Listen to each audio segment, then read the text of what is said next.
construction of identification keys. What is a key?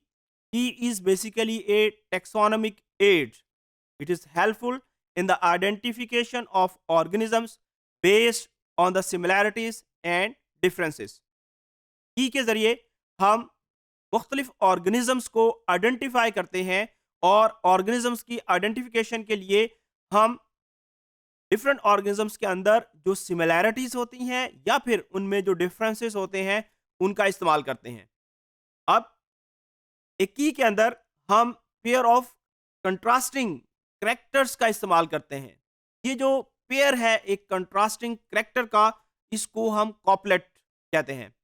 अब एक जो कॉपलेट है इसके अंदर जो स्टेटमेंट्स होती हैं, जो इंडिविजुअल स्टेटमेंट्स हैं, इनको हम लीड कहते हैं। अब जब हम एक कॉपलेट में से एक लीड को सिलेक्ट करते हैं यानी किसी एक स्टेटमेंट को सिलेक्ट करते हैं, तो एक्चुअली कॉपलेट के अंदर क्योंकि दो स्टेटमेंट है तो एक वक्त में हमने किसी एक स्टेटमेंट को एक्सेप्ट करना होता है और दूसरी स्टेटमेंट को हम रिजेक्ट कर रहे होते हैं। फॉर एग्जाम्पल हमारे पास एक कॉपलेट है जिसके अंदर दो स्टेटमेंट है। एक स्टेटमेंट ये है कि विंग्स आर प्रेजेंट और दूसरी स्टेटमेंट है विंग्स आर एब्सेंट। तो इस कॉपलेट के अंदर ये दो लीड्स हैं। अब अगर हम एक स्टेटमेंट को सिलेक्ट करते हैं यानी एक लीड को सिलेक्ट करते हैं कि विंग्स आर प्रेजेंट, तो ऐसे ऑर्गेनिज्म जिसके अंदर विंग्स मौजूद हैं बेसिकली हम उस एनिमल को आइडेंटिफाई कर रहे होते हैं। तो इसका मतलब यह है इसके अंदर विंग्स मौजूद हैं। तो अगर विंग्स एब्सेंट हैं तो फिर इस कैरेक्टर को हम रिजेक्ट कर रहे होते हैं।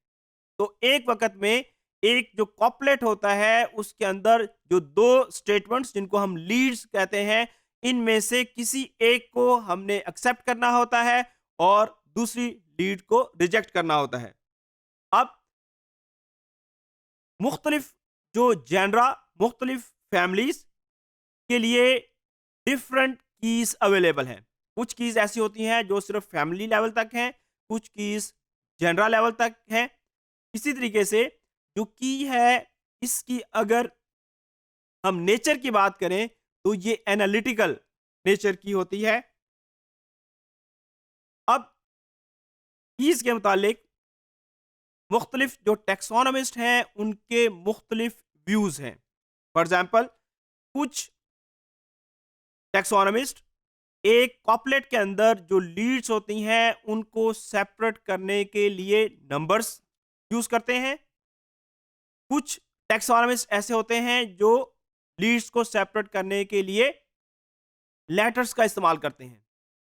कुछ टेक्सोनोमिस्ट मुख्तलिफ जो स्टेटमेंट्स हैं यानी लीड्स जो हैं उनको इकट्ठा रखते हैं, कुछ उनको सेपरेट रखते हैं। अब अगर हम मुख्तलिफ टेक्सोनोमिक कीज की बात करें तो इंडेंटेड की, ब्रैकेट की, पिक्टोरियल की या पॉलीक्लेव की, these are different types of keys which are used by the researchers. सबसे पहले हम इंडेंटेड की बात करते हैं कि इंडेंटेड की के अंदर हम क्या करते हैं। In indented key we have sequences of choices between two और मोर स्टेटमेंट्स, यानी यहां पे हमारे पास स्टेटमेंट्स में चॉइसेस होती हैं। फॉर एग्जांपल अगर हम स्लाइड के अंदर देखें तो हमारे पास 6 वर्टिब्रेट का एक ग्रुप है जिसके अंदर bat, cat, fish, frog, snake और बर्ड शामिल है।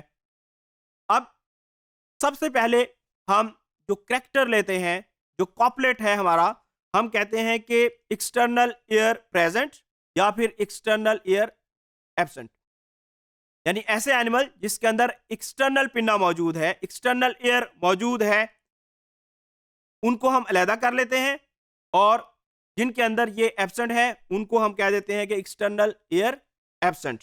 फॉर एग्जाम्पल अगर हम पहला कैरेक्टर सेलेक्ट करते हैं एक्सटर्नल एयर प्रेजेंट, तो इसके अंदर फर्दर हमारे पास दो एनिमल्स आए, एक बैट और कैट।